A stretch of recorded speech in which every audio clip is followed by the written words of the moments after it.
கனத்துக்குரிய தேவ பிள்ளைகள் யாவருக்கும் அன்பின் ஆண்டவர் இயேசு கிறிஸ்துவின் நாமத்தினால் வாழ்த்துக்கள். தினம் ஒரு தூதன் வழியாக உங்களை சந்திப்பதில் மீண்டுமாய் சந்தோஷப்படுகிறேன்.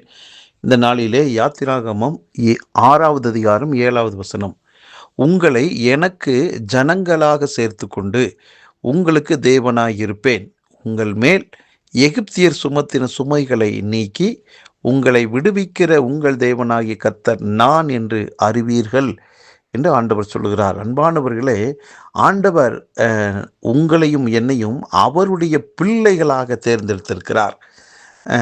அதோடு மட்டுமல்லாமல் தொடர்ந்து ஆண்டவர் நமக்கு கடவுளாக, தெய்வமாக என்றென்றைக்குமே இருப்பேன் என்று வாக்கு பண்ணுகிறார்.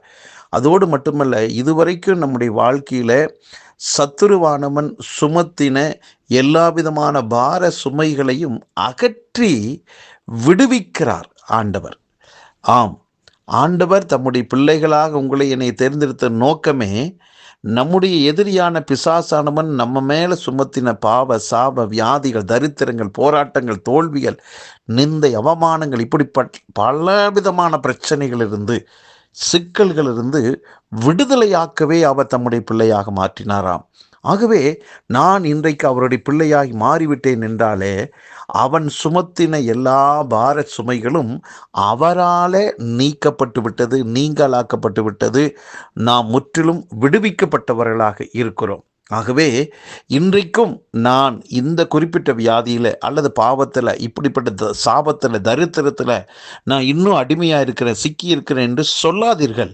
அது தேவன் உங்களை அப்படிப்பட்ட ஒரு இடத்துல வைக்கலை.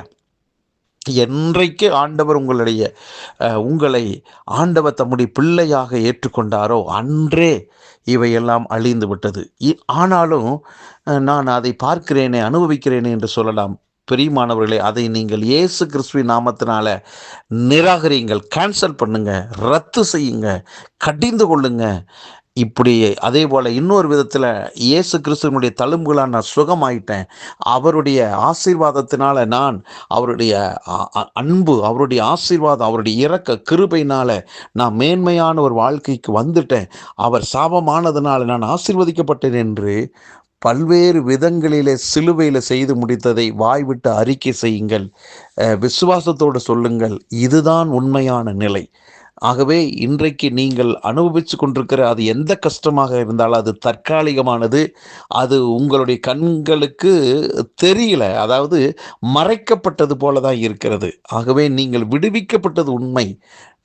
எந்த விதத்திலும் நீங்கள் ஆளுகை செய்ய பிறந்தவர்களாக இருக்கிறீர்கள். ஆகவே இதை நம்புங்கள். கர்த்தர் என்னை விடுதலையாக்கி விட்டார் என்ற விசுவாசத்தோடு காத்திருங்கள். கர்த்தர் மகிமைப்படுவாராக.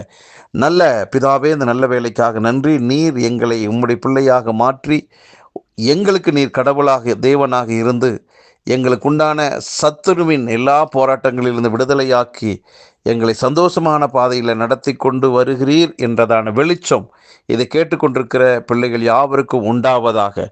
இனியும் நான் அடிமைத்தனத்துக்கு உள்ளாக்கப்பட்டவன் அல்ல என்ற வெளிப்பாடு கிடைப்பதாக.